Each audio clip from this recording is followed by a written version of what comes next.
Students, welcome to my channel. Student, आज हम लोग पढ़ेंगे modern methods of irrigation. Okay, let's start. Modern methods of irrigation help us to use water economically. The main method used are follows. ठीक है, modern method जो हम लोग use करते हैं जो वाटर को इकोनॉमिकली यूज़ करने में मदद करता है, तो पहला है स्प्रिंकलर सिस्टम।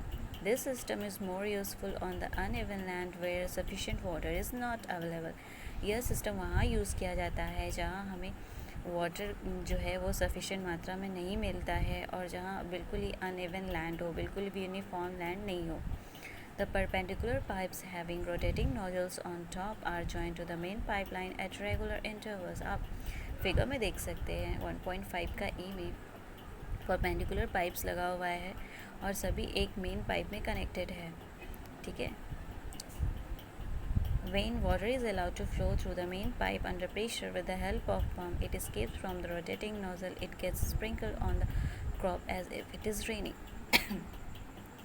जब पंप को स्टार्ट किया जाता है तो वहाँ से जो पाइप में जो प्रेशर होता है पानी का, वो हर तरफ चला जाता है और जितने भी पाइप्स परपेंडिकुलर लगे रहते हैं उनमें से पानी निकल कर खेतों में जाता है। ऐसा लगता है जैसे कि बारिश हो रहा है।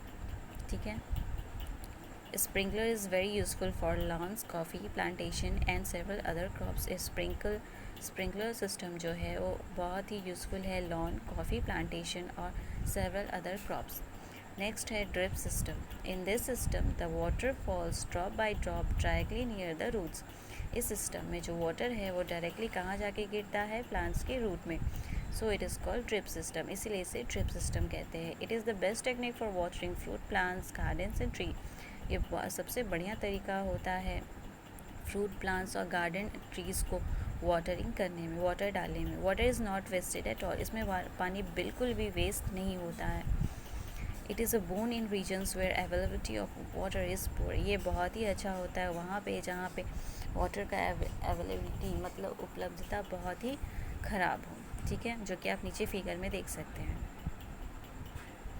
Next, protection from weeds. Bojo and Paheli went to nearby wheat field and saw that there were some other plants in the field growing along with wheat plants। बोझो और पहेली जो है वो फील्ड में जाते हैं, वीट के मीन्स गेहूँ के फील्ड में जाते हैं और देखते हैं कि वहाँ पे अलग टाइप का भी फील्ड उगा हुआ है। तो बोझो कहता है ग्रीन बॉक्स में, have this other plants been planted purposely. क्या इस प्लांट को भी किसी पर्पस के लिए उगाया गया है? इन अ फील्ड मतलब किसी काम के लिए उगाया गया है। In a field many other undesirable plants may grow naturally along with the crop. Field में कभी कभी कुछ अलग अलग प्लांट्स जो है वो अपने आप ही निकल आते हैं क्रॉप के साथ। This undesirable plants are called weeds. इन्हीं अनडिज़ायरेबल प्लांट्स को क्या कहते हैं? वीड्स।